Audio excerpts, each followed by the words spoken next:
brought to you by Silver Pumps. Top quality और consistent performance के लिए सिर्फ सिल्वर पंप्स नाम याद रखना। मध्य प्रदेश सरकार में कैबिनेट मंत्री विजय शाह के द्वारा कर्नल सोफिया कुरैशी को लेकर दिए गए आपत्तिजनक बयान के मामले में सुप्रीम कोर्ट की तरफ से फिलहाल विजय शाह को बड़ी राहत मिली है और ये राहत उनकी गिरफ्तारी को लेकर मिली है। जो तलवार उनके सर पर लटक रही थी गिरफ्तारी की, उस पर अंतरिम राहत सुप्रीम कोर्ट ने दे दी है। हालांकि सुप्रीम कोर्ट ने काफी फटकार भी मंत्री विजय शाह को लगाई है। विस्तार से आपको इस रिपोर्ट में बताएंगे। नमस्कार, आप देख रहे हैं एमपी तक और मैं हूं आपके साथ आकांक्षा ठाकुर। दर्शकों को बता दें कि मध्य प्रदेश के मंत्री विजय शाह काफी चर्चा में है। चर्चा की वजह उनका वो बयान जो उन्होंने ऑपरेशन सिंदूर के बाद महू में दिया था, जिसमें उन्होंने कर्नल सोफिया कुरैशी को लेकर आपत्तिजनक बयान दिया था, जिसके बाद विजय शाह ने माफीनामा भी वीडियो के तौर पर पेश किया। लेकिन इस पूरे मामले में हाईकोर्ट को विजय शाह का बयान नागवार पहुंचा और आपको बता दें कि मध्य प्रदेश हाईकोर्ट ने सुओ मोटो यानी कि स्वतः संज्ञान लेते हुए विजय शाह के खिलाफ एफआईआर करने के आदेश दे दिए। अपने खिलाफ हुई एफआईआर के विरोध में या उसको क्वैश कराने के लिए विजय शाह जो है वो सुप्रीम कोर्ट पहुंचे थे। सुप्रीम कोर्ट में जब पिछली सुनवाई हुई थी उसमें 19 मई यानी कि आज की तारीख, सोमवार की तारीख तय की गई थी। आज जब सुप्रीम कोर्ट ने इस पूरे मामले की सुनवाई की तो जहां एक तरफ पूरे बयान को लेकर काफी फटकार लगाती हुई सुप्रीम कोर्ट दिखाई दी, वहीं आपको बता दें कि जो गिरफ्तारी उनकी हो सकती थी उसको लेकर बड़ी राहत देती है। सुप्रीम कोर्ट ने एक इंटरिम स्टे लगा दिया है, यानी कि फिलहाल विजय शाह गिरफ्तार नहीं होंगे।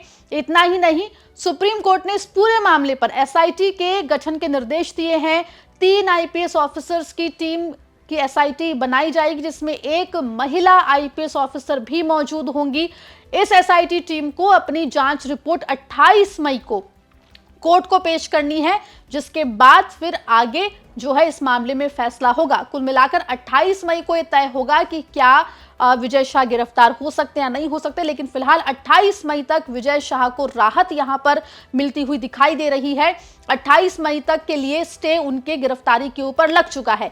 दूसरी तरफ आपको बता दें कि भले ही विजय शाह को राहत मिल गई हो, लेकिन इस पूरे मामले पर सुप्रीम कोर्ट ने बहुत ही कड़ा रुख विजय शाह को लेकर अख्तियार किया हुआ है।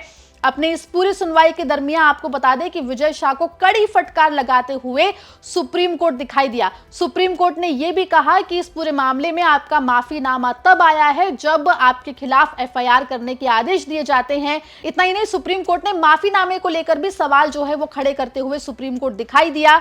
कुल मिलाकर आपको बता दें कि इस पूरे मामले में सुप्रीम कोर्ट फिलहाल कड़ा रुख अख्तियार करे हुए दिखाई दे रहा है। एसआईटी के गठन की बात कही गई है, निर्देश दिए गए हैं और मध्य प्रदेश सरकार को मंगलवार सुबह 10 बजे तक एसआईटी गठन करके किसे शामिल किया गया है एसआईटी में, इसकी घोषणा करनी है। साथ ही मध्य प्रदेश सरकार से भी जवाब तलब किया है कि इस पूरे मामले में प्रशासन की तरफ से क्या कुछ किया गया है। कुल मिलाकर आपको बता दें कि जहां एक तरफ गिरफ्तारी से राहत विजय शाह को मिल गई है, लेकिन सुप्रीम कोर्ट ने यह भी कहा है कि जो एसआईटी का गठन होगा उसके ऊपर क्लोज वॉच जो है वो सुप्रीम कोर्ट रखेगा। तो कुल मिलाकर जहां एक तरफ एसआईटी का गठन किया गया है, कड़ी फटकार लगाई है सुप्रीम कोर्ट ने, वहीं दूसरी तरफ विजय शाह को फिलहाल गिरफ्तारी से राहत मिलती हुई दिखाई दे रही है। अब 28 मई तक देखना होगा कि क्या कुछ जो जांच रिपोर्ट एसआईटी सबमिट करती है सुप्रीम कोर्ट में, उसके बाद सुप्रीम कोर्ट इस मामले में क्या फैसला लेता है, जांच रिपोर्ट में क्या कुछ आता है। मामले में जो भी अपडेट होगा वो एमपी तक आप तक पहुंचा रहा है। मध्य प्रदेश जुड़ी तमाम खबरों के लिए आप बने रहिए एमपी तक के साथ।